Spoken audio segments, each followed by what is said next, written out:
Hello friends, welcome to 2025. I thought for my first video of 2025, I would take a moment and share one simple habit that helps me read more every year. So as an English teacher and a book-loving mom, I definitely love to have lots of books around and I love to read, and my one favorite thing is to go to the library and I love to see what's new. Definitely a highlight whenever I can get to do those types of things. So I wanted to take a chance to just sit down and looking back over my reading list from 2024, I read a whopping 83 books. I'm pretty sure there's a couple in there that I may have forgotten off of my list, but 83 books in 1 year, which is pretty crazy to think about.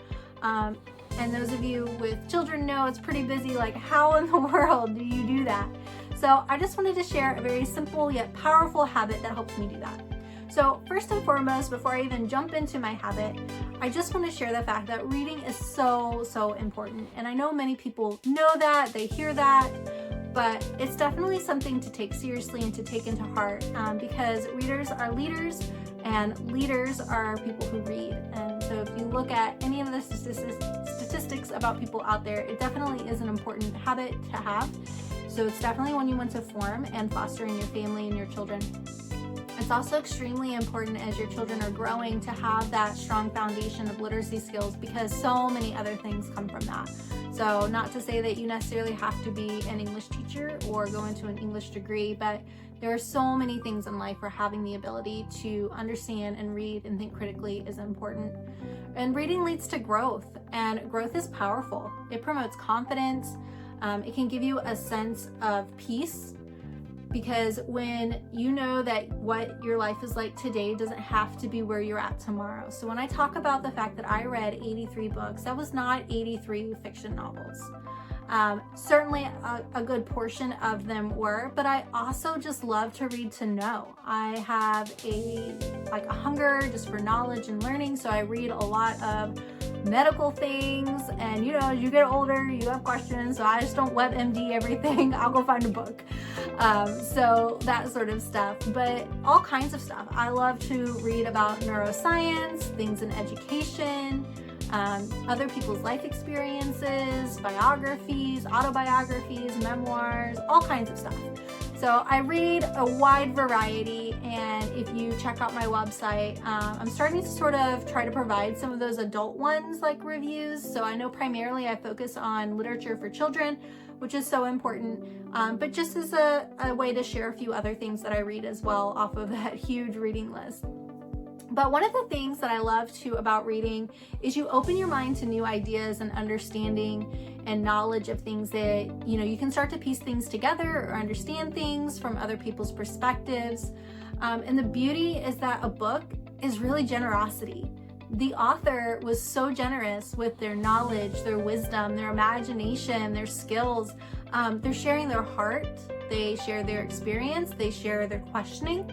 A lot of good books, right? They're gonna ask good questions, and it's the writer or the narrator or the character who's wrestling with those questions and trying to figure those out.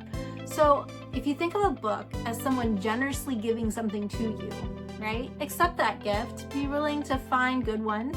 Obviously, you don't have to read everything out there. One of my favorite things to say is that life's too short for a bad book. So not to say that everything is worth reading, but when you find good ones, stick with it. And definitely, I am not someone who, once I start a book, I have to finish it. There have been books this past year that didn't make my list because I didn't finish them.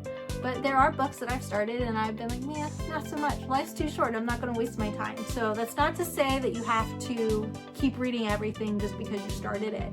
But as you look at 2025, I hope that you consider accepting some of those gifts, those generosities and books, and see how your life could be different, 365 days from now, from just reading a few more books. And, just start with my one simple habit.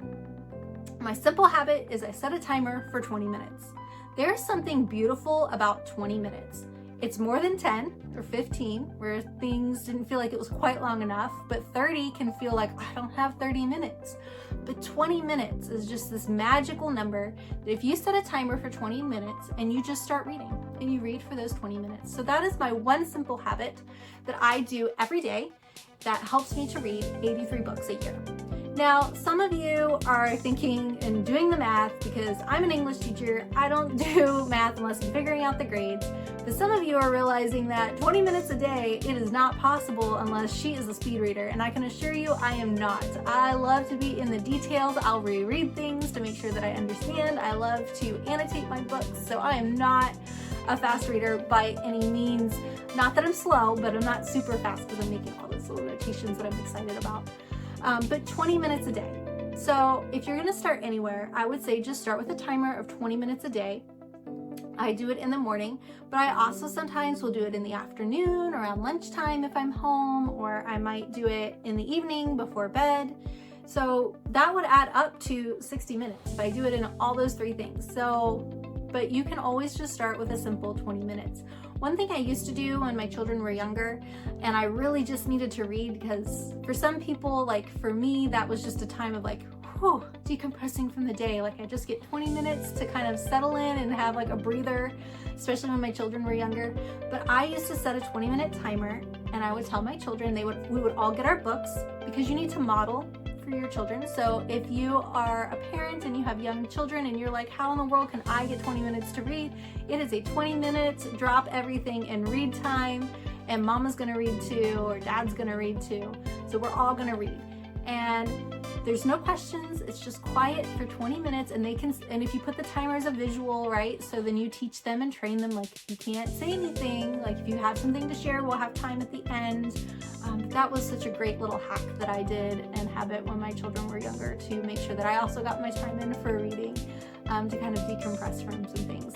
The other thing I just wanted to share with you is just a trick. So if you have children and you are trying to get them to read more, so let's say you have a reluctant reader, or you have just a child who's struggling to increase their fluency in reading, a simple thing that you can do is actually set a reading timer for 5 minutes.